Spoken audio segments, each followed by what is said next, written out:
Assalamualaikum warahmatullahi wabarakatuh. Selamat pagi, selamat siang, selamat sore, dan selamat malam adik-adik semua. Bagaimana kabarnya hari ini? Semoga semuanya selalu diberikan kesehatan dan semangat untuk belajar. Nah, perkenalkan kembali, nama kakak adalah Ivan Dana Raditya Irawan. Kakak adalah mahasiswa S1 Pendidikan Fisika Universitas Negeri Malang tahun 2019. Pada pembahasan yang kali ini, kita akan melanjutkan pembahasan kita yang kemarin. Kira-kira adik-adik di sini ada yang masih ingat pada pembahasan kita yang kemarin kita membahas tentang apa? Ya, tepat sekali. Kemarin kita sudah membahas mengenai pemantulan cermin cekung. Apa saja yang sudah kita bahas, diantaranya apa itu cermin cekung, kemudian bagaimana sinar istimewanya, bagaimana pembentukan bayangannya, dan bagaimana sifat-sifat bayangan yang dibentuk oleh pemantulan cermin cekung. Nah, untuk video kali ini, kita akan melanjutkan pembelajaran kita yang kemarin. Tujuan kita belajar hari ini, yang pertama adalah mengetahui persamaan-persamaan apa saja yang berlaku pada pemantulan cermin cekung, kemudian mengetahui penerapan pemantulan cermin cekung dalam kehidupan sehari-hari. Selanjutnya kita juga akan belajar mengenai pemantulan dengan menggunakan cermin cembung. Nah, diantaranya apa itu cermin cembung, kemudian bagaimana sinar istimewa pada cermin cembung, bagaimana sifat-sifat bayangannya, bagaimana pembentukan bayangannya, bagaimana persamaan-persamaan yang berlaku pada pemantulan cermin cembung, dan bagaimana juga penerapan pemantulan cermin cembung dalam kehidupan sehari-hari. Nah, untuk itu jangan lewatkan video ini dan perhatikan sampai habis ya. Nah, untuk selanjutnya kita membahas persamaan-persamaan apa saja yang berlaku pada pemantulan dengan menggunakan cermin cekung. Secara umum ada dua persamaan yang berlaku. Yang pertama adalah persamaan 1/F sama dengan 1/S plus 1/S aksen. Nah, persamaan ini dapat digunakan untuk mencari titik fokus, kemudian mencari pusat kelengkungan, mencari jarak bayangan, atau mencari jarak bendanya. Nah, untuk F sendiri adalah jarak fokus, kemudian untuk S adalah jarak benda, dan S aksen adalah jarak bayangan. Nah, kemudian pada pemantulan cermin cekung ini kita juga bisa mencari perbesaran bayangan pada pemantulan cermin cekung. Nah, untuk rumus perbesarannya dapat kita tentukan dengan menggunakan persamaan M sama dengan harga mutlak H aksen per H, atau juga bisa harga mutlak S aksen per S. Dengan MA adalah perbesaran, kemudian H aksen adalah tinggi bayangan, dan H adalah tinggi objeknya. Selanjutnya di sini kakak memiliki satu contoh soal berkaitan dengan pemantulan dengan menggunakan cermin cekung. Nah, untuk soalnya sebuah botol diletakkan sejauh 30 cm dari cermin cekung. Jika fokus cermin cekungnya adalah 20 cm, maka tentukan jarak bayangannya. Nah, untuk menjawab soal ini kita bisa menggunakan persamaan tadi bahwa 1/F sama dengan 1/S ditambah dengan 1/S aksen. Pada soal sudah diketahui bahwa bendanya berada pada jarak 30 cm, kemudian untuk jarak fokusnya adalah 20 cm. Maka dapat kita substitusikan ke persamaan menjadi 1/20 sama dengan 1/30 plus 1/S aksen.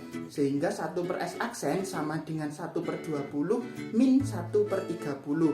Menghasilkan 1/S aksen sama dengan 1/60. Maka untuk jarak bayangannya atau S aksennya didapatkan sejauh 60 cm. Setelah kita menyelesaikan pembahasan mengenai pemantulan dengan menggunakan cermin cekung, selanjutnya kita membahas mengenai pemantulan dengan cermin cembung. Apa perbedaannya dengan pemantulan cermin cekung? Mari kita simak penjelasannya berikut ini. Nah, pada pemantulan cermin cembung sendiri tentu memiliki sinar-sinar istimewa. Ada berapa sinar istimewa dari cermin cembung?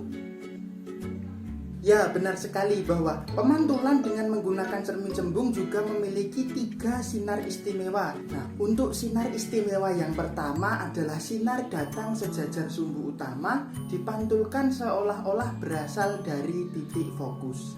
Kemudian untuk sinar istimewa yang kedua, ketika sinar datang menuju titik fokus dipantulkan sejajar sumbu utama.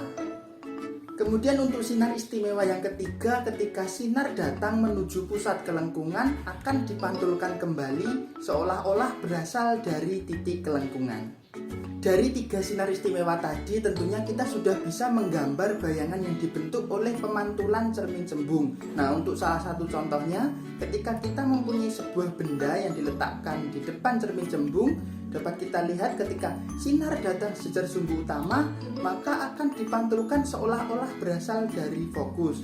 Kemudian untuk sinar menuju pusat kelengkungan akan dipantulkan kembali seperti yang dapat kita lihat pada ilustrasi ini. Nah, dari sini tentu kita sudah mendapatkan bayangannya bahwa bayangan yang dibentuk adalah memiliki sifat maya, tegak, dan diperkecil. Kemudian apa saja persamaan-persamaan yang berlaku pada pemantulan cermin cembung? Tidak jauh berbeda dengan persamaan yang digunakan dalam pemantulan dengan menggunakan cermin cekung tadi. Pada persamaan pemantulan cermin cembung juga ada dua persamaan penting. Yang pertama adalah min 1/f sama dengan 1/s plus 1/s aksen. Nah, mengapa 1/f di sini bernilai min? Karena fokus dari cermin cembung terletak di belakang cermin. Kemudian untuk menentukan perbesarannya, kita masih sama menggunakan persamaan M sama dengan mutlak H aksen per H.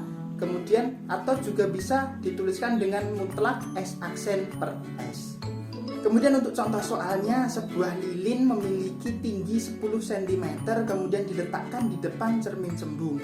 Nah, tentukan perbesaran bayangan lilin jika bayangan yang dibentuk adalah 6 cm di belakang cermin. Nah, untuk menentukan perbesaran tadi, kita dapat menggunakan persamaan mutlak H per H aksen atau mutlak S per S aksen. Nah, karena di sini yang diketahui adalah tingginya, maka menggunakan persamaan M sama dengan mutlak H per H aksen. Dapat kita lihat bahwa hanya adalah 6 cm karena di belakang cermin jadi bertanda negatif. Kemudian untuk tinggi lilin sebenarnya adalah 10 cm, namun ketika dimutlakkan maka akan menjadi 0,6 kali, sehingga perbesarannya atau M-nya adalah 0,6 kali.